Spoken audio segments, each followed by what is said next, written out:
بسم اللہ الرحمن الرحیم۔ السلام علیکم۔ قرآن مجید میں اجمالی طور پر معراج شریف کا واقعہ بیان فرماتے ہوئے ارشاد فرمایا ہے۔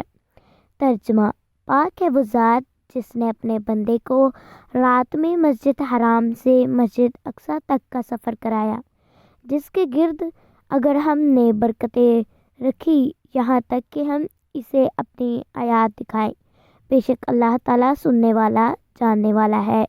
یہ سورۃ الاسراء کی پہلی آیت ہے۔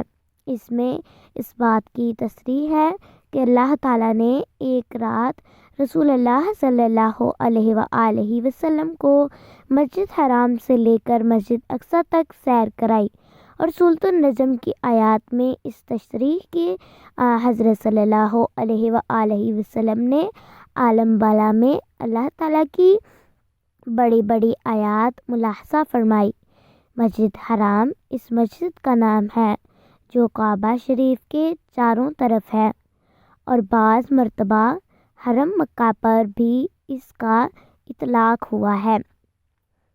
آیت کریمہ کو لفظ سبحان الذی سے شروع فرمایا ہے۔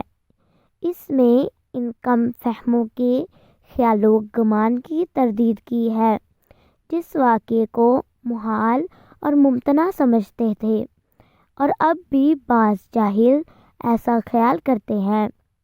یہ لوگ اللہ تعالیٰ کی قدرت عظیمہ میں شک کرتے ہیں۔ ان کی تردید کرتے ہوئے فرما دیا کہ اللہ تعالیٰ شانہ کی سب کچھ قدرت ہے، وہ کسی بھی چیز سے عاجز نہیں ہے، وہ جو چاہتا ہے کر سکتا ہے، وہ ہر نقص اور عیب سے پاک ہے، اس کی قدرت کا ملا ہے، کوئی چیز اس کے لیے بھاری نہیں۔ اس میں رسول اللہ صلی اللہ علیہ وآلہ وسلم کی شان عبدیت کو بیان فرمایا۔ عبدیت بہت بڑا مقام ہے، اللہ کا بندہ ہونا بہت بڑی بات ہے، جسے اللہ تعالیٰ نے اپنا بندہ بنا لیا اور یہ اعلان فرما دیا کہ وہ ہمارا بندہ ہے۔ اس سے بڑا کوئی اور شرف نہیں ہے۔ اس لیے رسول اللہ صلی اللہ علیہ وآلہ وسلم نے ارشاد فرمایا کہ اللہ تعالیٰ کو سب سے زیادہ پیارا نام عبداللہ اور عبد الرحمن ہے۔ ایک مرتبہ ایک فرشتہ حاضر خدمت ہوا۔ اس نے عرض کیا کہ آپ صلی اللہ علیہ وآلہ وسلم کے رب نے سلام فرمایا ہے، اور فرمایا کہ اگر تم چاہو عبدیت والے نبی بن جاؤ، اور اگر چاہو تو بادشاہت والے نبی بن جاؤ۔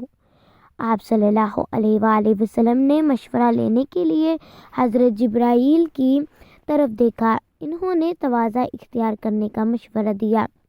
آپ نے جواب دیا کہ میں عبدیت والا نبی بن کر رہنا چاہتا ہوں۔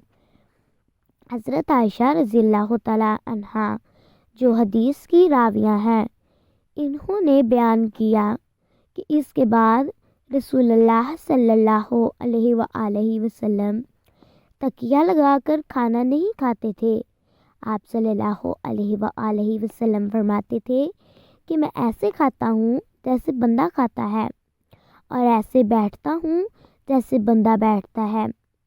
واقعہ اسراء کو بیان کرتے ہوئے لفظ عبدہ لانے میں ایک حکمت یہ بھی ہے کہ واقعے کی تفصیل سن کر کسی کو وہم نہ ہو جائے کہ آپ صلی اللہ علیہ وآلہ وسلم کی حیثیت عبدیت سے آگے بڑھ گئی، اور آپ صلی اللہ علیہ وآلہ وسلم کی شان میں کوئی ایسا اعتقاد نہ کر لے کہ مقام عبدیت سے آگے بڑھا کر اللہ تعالیٰ کی شان اور الوہیت میں شرک قرار دے، اور جیسے نصارہ حضرت عیسیٰ علیہ السلام کی شان میں غلو کر کے گمراہ ہوئے، اس طرح کی کوئی گمراہی امت محمدیہ صلی اللہ علیہ وآلہ وسلم میں نہ آ جائے۔ قرآن مجید میں اس کی تصریح ہے کہ رسول اللہ صلی اللہ علیہ وآلہ وسلم کو ایک رات مسجد حرام سے لے کر مسجد اقصیٰ تک سیر کرائی گئی، اور مسجد اقصیٰ مسجد بیت المقدس کا نام ہے جو شام میں ہے۔ لفظ اقصیٰ بعد یعنی زیادہ دور والی چیز کے لیے استعمال ہوتا ہے۔ مسجد اقصیٰ کو اقصیٰ کیوں کہا جاتا ہے، اس کے بارے میں کئی قول ہیں۔